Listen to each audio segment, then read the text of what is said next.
Hello to all my wonderful viewers. I welcome you all to the channel Prepare Together. मैं आशा करती हूँ कि आप सभी अच्छे होंगे। आज ये कंप्यूटर अवेयरनेस की 4th क्लास है और इस क्लास में हम करेंगे कंप्यूटर मेमोरी के बारे में हम पढ़ेंगे। तो इस क्लास में हम व्हाट इज़ कंप्यूटर मेमोरीज कितने टाइप की होती हैं, डिफरेंट टाइप ऑफ मेमोरीज की स्टोरेज कैपेसिटी क्या होती है, एक्सेस स्पीड क्या होती है, यानी कि A to Z जो भी एग्ज़ाम पॉइंट ऑफ व्यू से इम्पॉर्टेंट होगा हम पूरा इस वीडियो में कवर करेंगे कंप्यूटर मेमोरी से related. So let's start. So before starting I request you all, जो भी चैनल को पहली बार विजिट कर रहे हैं प्लीज़ चैनल को सब्सक्राइब कर दीजिए, जिससे आपको आने वाली किसी भी वीडियो की नोटिफिकेशन मिलती रहे। So let's start. सो सबसे पहले हम करेंगे what is memory.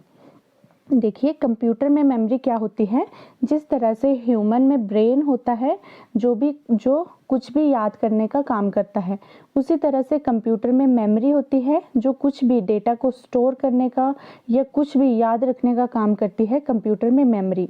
So it is a data storage unit. Data storage unit है ये, जहाँ पर डेटा को प्रोसेस करने के लिए स्टोर किया जाता है। तो अब मेमोरी की बात करें तो ये तीन टाइप की मेमोरी होती है। फर्स्ट है प्राइमरी मेमोरी, सेकंड है सेकेंडरी मेमोरी और थर्ड है कैश मेमोरी। तो इन तीनों के बारे में अब हम डिटेल में पढ़ेंगे। First is primary memory. देखिए प्राइमरी मेमोरी जो है उसे मेन मेमोरी भी कहा जाता है, और ये जो मेमोरी है इसमें डेटा और प्रोग्राम को, इंस्ट्रक्शंस को टेम्परेरी स्टोर किया जाता है। यानी जो भी एग्जीक्यूशन कंप्यूटर में हो रही होती है, यानी जो भी डेटा हम कंप्यूटर पे काम करते हैं, हमें जो भी दिखाई देता है वो टेम्परेरी स्टोर होता है प्राइमरी मेमोरी में। और ये जो मेमोरी है इसे सेमीकंडक्टर टेक्नोलॉजी से बनाया जाता है, इसलिए इसे सेमीकंडक्टर मेमोरी भी कहा जाता है। नेक्स्ट अब हम करेंगे प्राइमरी मेमोरी के कैरेक्टरिस्टिक्स यानी विशेषताएं। इससे पहले मैं आपको एक एग्जांपल देकर समझाती हूँ प्राइमरी मेमोरी और सेकेंडरी मेमोरी के बारे में, जिससे आपका बेसिक कॉन्सेप्ट क्लियर हो जाएगा। मान लीजिए हम मोबाइल फ़ोन को यूज़ करते हैं, हम अपने फ़ोन पर कुछ भी यूज़ कर रहे हैं। मान लो हम अपने फ़ोन पर कुछ इमेजेस को एडिट कर रहे हैं, तो उस टाइम पर वो जो इमेजेस एडिट हो रही हैं वो सारा काम हो रहा है प्राइमरी मेमोरी में। जब इमेजेस को हम एडिट करने के बाद सेव कर देंगे तो वो स्टोर होंगे जाके सेकेंडरी मेमोरी में। तो सेकेंडरी मेमोरी में परमानेंटली स्टोर करते हैं और प्राइमरी मेमोरी में टेम्परेरीली। अब विशेषताएं कर लेते हैं, कैरेक्टरिस्टिक्स। तो फर्स्ट प्राइमरी मेमोरी की कैरेक्टरिस्टिक्स हैं, it is faster memory. Next है इट इज़ सेमीकंडक्टर मेमोरीज। देखिए यहाँ पर हमने पढ़ा कि इसमें सेमीकंडक्टर टेक्नोलॉजी का यूज़ किया जाता है, इसलिए इसे सेमीकंडक्टर मेमोरी भी कहा जाता है। नेक्स्ट है it is usually volatile memory. तो वॉलेटाइल मेमोरी क्या होती है, जब भी हम कंप्यूटर की मेमोरी में कुछ डेटा स्टोर करते हैं तो जब तक हमने पावर सप्लाई दी हुई है तब तक वो डेटा स्टोर रहता है, और जैसे ही पावर सप्लाई हमारी फेल हो जाती है या इंटरप्ट हो जाती है तो हमारा डेटा लॉस्ट हो जाता है, यानी जो भी डेटा स्टोर होगा वो फिर वहाँ पर नहीं रहता है। इस टाइप के मेमोरी को बोलते हैं वॉलेटाइल मेमोरी। तो मेन मेमोरी वॉलेटाइल मेमोरी है। नेक्स्ट है it is the main memory, यानी इसे मेन मेमोरी भी कहा जाता है। देखिए यहाँ पर हमने पढ़ा प्राइमरी मेमोरी को मेन मेमोरी भी कहा जाता है। नेक्स्ट कैरेक्टरिस्टिक्स है a computer system can not run without primary memory. यानी जो मेन मेमोरी है, प्राइमरी मेमोरी है, इसके बिना कंप्यूटर सिस्टम रन ही नहीं कर सकता। देखिए क्योंकि कंप्यूटर सिस्टम को स्टार्ट करने को हम कहते हैं कंप्यूटर को बूट करना। तो बूटिंग के लिए प्राइमरी मेमोरी की ज़रूरत होती है, क्योंकि जो बायोस है वो रोम से फिर मेन मेमोरी में लोड होता है, तभी कंप्यूटर बूट होता है। इसलिए ये बहुत ज़्यादा ज़रूरी है कंप्यूटर को रन करवाने के लिए। अब प्राइमरी मेमोरी की टाइप्स की बात करें तो 2 टाइप्स की होती है प्राइमरी मेमोरी। फर्स्ट है रैम और सेकंड है रोम। सबसे पहले हम रैम को पढ़ेंगे। तो रैम की फुल फॉर्म है रीड ओनली मेमोरी। रैम एक वॉलेटाइल मेमोरी है। वॉलेटाइल हमने पीछे पढ़ा, आगे यहाँ से लेकर यहाँ तक इसके बारे में दिया है कि वॉलेटाइल मेमोरी क्या होती है। तो वॉलेटाइल मेमोरी ऐसी मेमोरी होती है जिसमें डेटा लॉस्ट हो जाता है जब पावर सप्लाई इंटरप्ट होती है। तो रैम वॉलेटाइल मेमोरी है।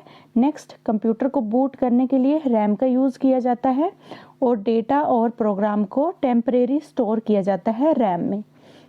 नेक्स्ट, रैम 2 टाइप की होती है। फर्स्ट है एस रैम एंड सेकेंड है डी रैम। तो इनके बारे में अब पढ़ते हैं। एस रैम की फुल फॉर्म है स्टैटिक रैम। देखिए मोस्टली जेओआईटी के लेवल में इसकी डेफिनेशन ही पूछी जाती हैं, लेकिन अब धीरे धीरे जेओआईटी का लेवल भी बढ़ता जा रहा है और जेओआईटी के अलावा अगर आप किसी और एग्ज़ाम की तैयारी कर रहे हैं जिसमें कंप्यूटर अवेयरनेस के क्वेश्चन पूछे जाते हैं तो उसमें हो सकता है थोड़ा डीप क्वेश्चन पूछे जाएं। तो इसलिए हम इसकी डेफिनेशंस भी पढ़ते हुए चलेंगे ताकि डेफिनेशन अगर पूछी जाए तो हम उसका आंसर ईजिली कर सकें।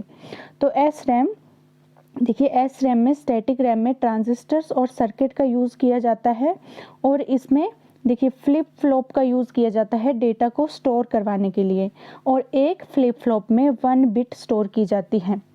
नेक्स्ट अगर बात करें तो इसका लेस एक्सेस टाइम है, यानी जो एक्सेस करती है ये डेटा को वो कम है वो टाइम, इसलिए ये फास्ट है।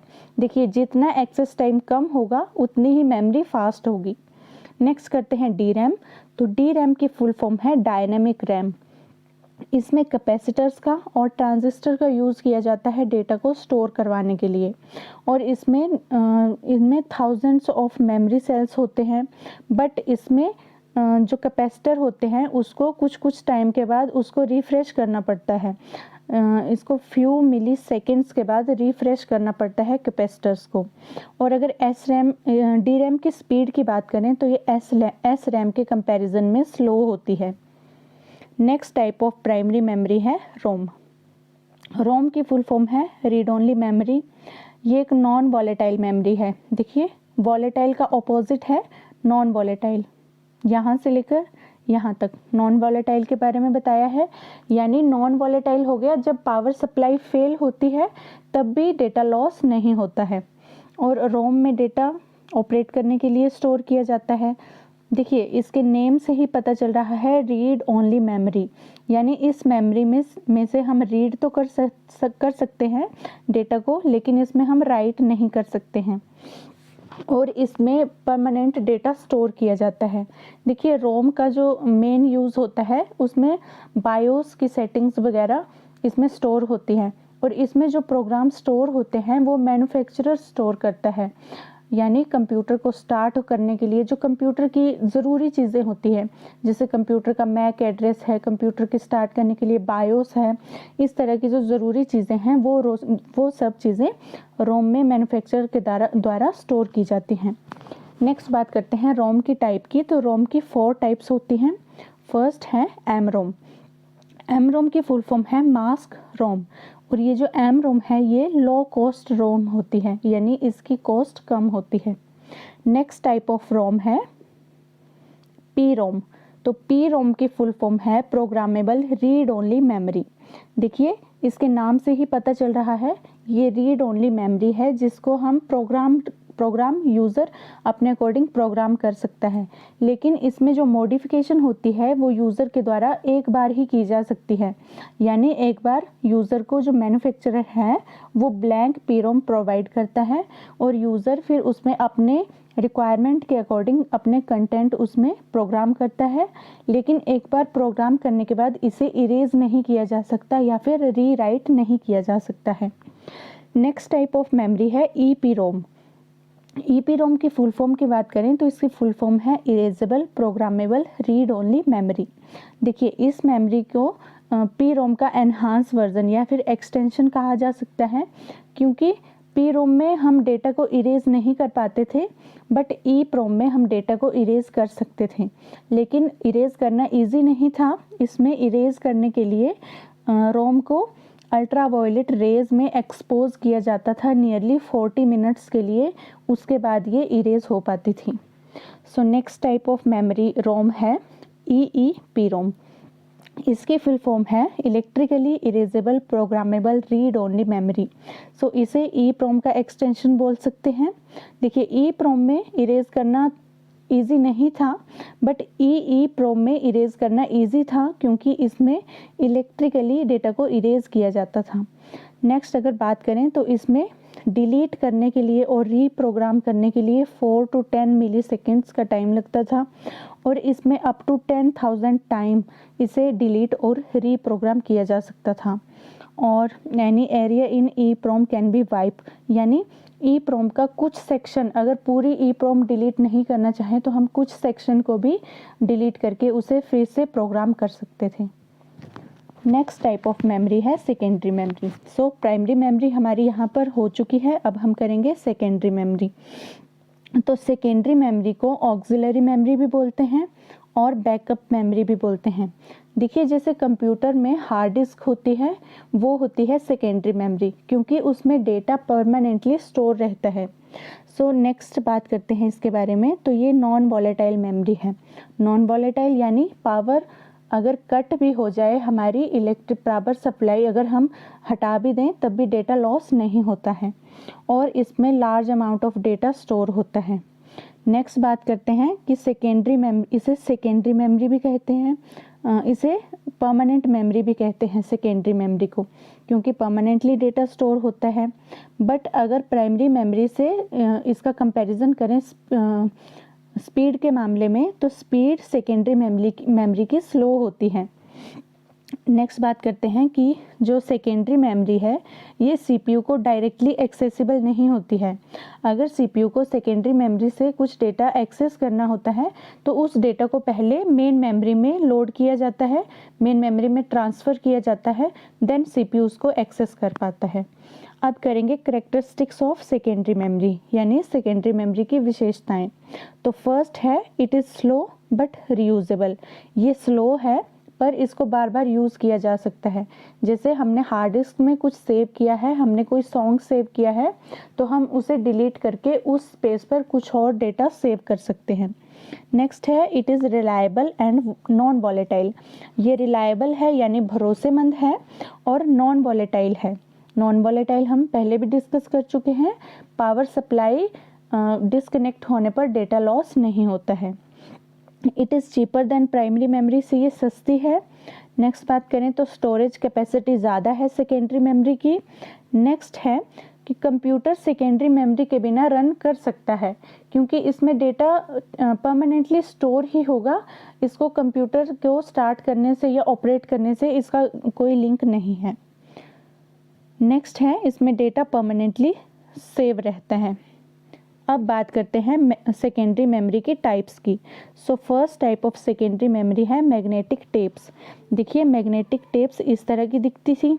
इसको ये अभी यूज़ नहीं होती है, अभी काफ़ी एनहांस टेक्नोलॉजी आ गई है, नई नई चीज़ें इंट्रोड्यूस हो गई हैं, लेकिन पहले के टाइम में यूज़ होती थी मैग्नेटिक टेप्स। इसमें स्टोरेज कैपेसिटी कम थी, इसलिए इसको अब ओवरकम कर लिया है बहुत सारी नई टेक्नोलॉजी ने। तो अब बात करते हैं मैग्नेटिक टेप के बारे में। तो देखिए ये लॉन्ग, लंबी और नैरो स्ट्रिप्स होती थी प्लास्टिक की। देखिए आपने टेप रिकॉर्डर्स की कैसेट्स वगैरह देखी होगी, उसी की तरह इसमें लंबी सी नैरो स्ट्रिप्स होती थी प्लास्टिक की, उसी की तरह होती थी ये दिखने में, जिसमें मैग्नेट की कोटिंग की जाती थी और उसमें फिर मैग्नेट में डेटा को स्टोर किया जाता था, डेटा को रिकॉर्ड किया जाता था। Next type of secondary memory है मैग्नेटिक डिस्क। देखिए इस तरह की दिखती थी मैग्नेटिक डिस्क, सर्कुलर, और इसमें देखिए इस तरह की दिखती थी, बट इसमें ये एक प्लास्टिक की मटेरियल की बनी होती थी और इसके दोनों साइड में मैग्नेटिक मटेरियल की कोटिंग की जाती थी, और इसके वर्किंग के लिए इस तरह के सर्कुलर रिंग्स में इसको डिवाइड किया जाता था, और इन सर्कुलर रिंग्स को बोलते थे ट्रैक्स, और इन रिंग्स को फर्दर इस तरह से डिवाइड किया जाता था और इन्हें बोला जाता था सेक्टर्स। इस तरह से इसमें डेटा स्टोर किया जाता था। Next type of secondary memory है ऑप्टिकल डिस्क। देखिए ऑप्टिकल जहाँ भी यूज़ होता है वहाँ पर यूज़ होती है लाइट यानी लेज़र बेस्ड मीडियम। यहाँ पर लेज़र बेस्ड यानी लाइट बेस्ड मीडियम है ये डेटा को राइट और रीड करने का, और ये रीजनेबल है यानी सस्ता है। तो first type of optical disc है CD-ROM। तो CD-ROM की फुल फॉर्म की बात करें, इसकी फुल फॉर्म है compact disc read only memory. इसमें डेटा को राइट और रीड करने के लिए लेज़र बीम का यूज़ किया जाता था। और देखिए सीडी में लिखने के लिए आपने सुना ही होगा कि सीडी को बर्न करना है, तो सीडी को बर्न करने के लिए इसमें पिट्स को क्रिएट किया जाता था डिस्क के सरफेस में। देखिए इस तरह से डेटा को स्टोर किया जाता था। ये जो गड्ढे हैं इन्हें बोला जाता है पिट्स, और ये अपर सरफेस को बोला जाता है लैंड्स। यहाँ पर स्टोर होता है 1 और यहाँ पर स्टोर होता है 0। इस तरह से इसमें डेटा स्टोर होता है। नेक्स्ट अगर बात करें कि ये किस तरह के मटेरियल की बनी होती है, तो ये मोस्टली एल्युमिनियम की बनी होती है और इसमें हाईली रिफ्लेक्टिंग सरफेस को यूज़ किया जाता है, क्योंकि मैंने आपको बताया यहाँ पर लाइट टेक्नोलॉजी का लाइट का यूज़ किया जाता है, तो जब रिफ्लेक्शन होगी तभी लाइट इसमें वर्क कर पाएगी। नेक्स्ट डायामीटर की बात करें तो 5.25 इंचेस इसका डायामीटर है। देखिए डायामीटर क्या होता है, यहाँ से लेकर यहाँ तक की जो लेंथ है इसे बोलते हैं डायामीटर, तो इतना इसका डायामीटर होता था। नेक्स्ट है रोम, तो इसकी फुल फॉर्म है राइट वंस रीड मैनी। देखिए ये CD रोम की तरह ही है, बट इसमें डिफरेंस ये है कि इसे राइट एक बार किया जाता था बट रीड बहुत बार रीड कर सकते थे। तो देखिए user can write 1 time but read many time, ठीक है। और इस डिस्क में भी ये भी CD रोम की तरह ही लेज़र बीम का यूज़ किया जाता था वर्किंग के लिए, और डेटा इसमें जो एक बार जो राइट कर दिया उसको फिर चेंज नहीं किया जा सकता था। इसके अगर साइज़ की बात करें तो इसका डायामीटर 5.25 इंचेस और 3.5 इंच का था। अगर स्टोरेज कैपेसिटी की बात करें तो 5.25 इंच डिस्क की कैपेसिटी थी 650 मेगावाट और 5.25 गीगावाट। देखिए ये जो डिवाइसेस हैं सीडीज़ वगैरह ये पहले यूज़ होती थी, अभी ये टेक्नोलॉजी इतनी ज़्यादा यूज़ नहीं होती है। नेक्स्ट है optical disc. Third type of optical disc है DVDs। तो DVD की फुल फॉर्म है डिजिटल वर्सेटाइल डिस्क या फिर डिजिटल वीडियो डिस्क। देखिए ये टू टाइप्स की होती है। फर्स्ट है DVD-R यानी DVD राइटेबल, एंड सेकंड है DVD-RW यानी DVD rewritable. Next type of memory है third type of memory cache memory. देखिए फर्स्ट टाइप ऑफ मेमोरी हमने कर ली प्राइमरी मेमोरी, जिसमें 2 टाइप्स थी RAM and ROM. Second type of memory कर ली हमने सेकेंडरी मेमोरी, जिसकी टाइप्स थी फर्स्ट थी मैग्नेटिक टेप, सेकेंड थी मैग्नेटिक डिस्क और थर्ड थी ऑप्टिकल डिस्क। ऑप्टिकल डिस्क के टाइप्स भी हमने कर ली। अब थर्ड टाइप ऑफ मेमोरी है cache memory. So cache memory क्या होती है, ये हाई स्पीड सेमीकंडक्टर मेमोरी है जो CPU को फास्ट रन करने के हेल्प करती है। देखिए ये CPU और मेन मेमोरी के बीच में होती है और ये बफर का काम करती है, यानी डेटा को कुछ टाइम के लिए स्टोर करने का काम करती है, जिससे कि CPU की स्पीड बढ़ सके। देखिए कैश मेमोरी में वो डेटा स्टोर किया जाता है जिसे CPU बार बार यूज़ करता है या फिर मोस्ट फ्रिक्वेंटली यानी रिसेंटली यूज़ किया हो CPU ने, या फिर ऐसा डेटा जो CPU बार बार यूज़ करता है वो स्टोर किया जाता है कैश मेमोरी में, जिससे कि CPU की स्पीड बढ़ जाती है। देखिए इस तरह की दिखती है कैश मेमोरी। अब एडवांटेजेस की बात करें कैश मेमोरी की, तो ये फास्ट है मेन मेमोरी से। सेकेंड बात करें तो इसमें एक्सेस टाइम कम है। मैंने आपको बताया था एक्सेस टाइम कम होगा तो स्पीड उतनी ही ज़्यादा होगी, तो एक्सेस टाइम कम है। सेकंड बात करते हैं तो it keep program that run on short amount of time, तो उन तरह के प्रोग्राम को ये होल्ड करती है जिनको रन करने के लिए काफ़ी कम टाइम चाहिए होता है। अब हम करेंगे पिरामिड ऑफ मेमोरी। देखिए पिरामिड मैं इसलिए करवाऊंगी ताकि हमने जो भी किया पीछे पढ़ा उसका एक क्विक रिवीजन हो जाए, आपको पता चल जाए कि स्टोरेज साइज किसका कम है किसका ज़्यादा है, स्पीड और कॉस्ट किसकी कम है किसकी ज़्यादा है। तो देखिए जो हमारी मेन मेमोरी होती है उसकी स्पीड और कॉस्ट होती है ज़्यादा। जो रजिस्टर है, कैश है, रैम है, ये तीनों है हमारी मेन मेमोरी यानी प्राइमरी मेमोरीज, तो इनकी स्पीड और कॉस्ट ज़्यादा होती हैं। देखिए ग्राफ ऊपर की तरफ है, जबकि सेकेंडरी मेमोरी यानी ऑप्टिकल डिस्क, मैग्नेटिक डिस्क और मैग्नेटिक टेप, ये तीनों हैं सेकेंडरी मेमोरीज। इनकी स्टोरेज कैपेसिटी ज़्यादा होती है और इनकी स्पीड कम होती है। देखिए ग्राफ नीचे की तरफ है, यानी स्टोरेज कैपेसिटी ऊपर वाले की कम है और नीचे वाले की ज़्यादा है। सो आई होप इस पिरामिड से आपको स्पीड, कॉस्ट और स्टोरेज साइज क्लियर हो गया होगा। So thank you. आज की वीडियो में हमने सब कुछ मेमोरी के बारे में सब कुछ कवर कर लिया है जो भी एग्ज़ाम पॉइंट ऑफ व्यू से इम्पॉर्टेंट है। सो आई होप आपको ये वीडियो अच्छी लगी होगी, हेल्पफुल लगी होगी। वीडियो अगर आपको पसंद आए तो वीडियो को लाइक कीजिएगा, चैनल को सब्सक्राइब कीजिएगा। Thank you.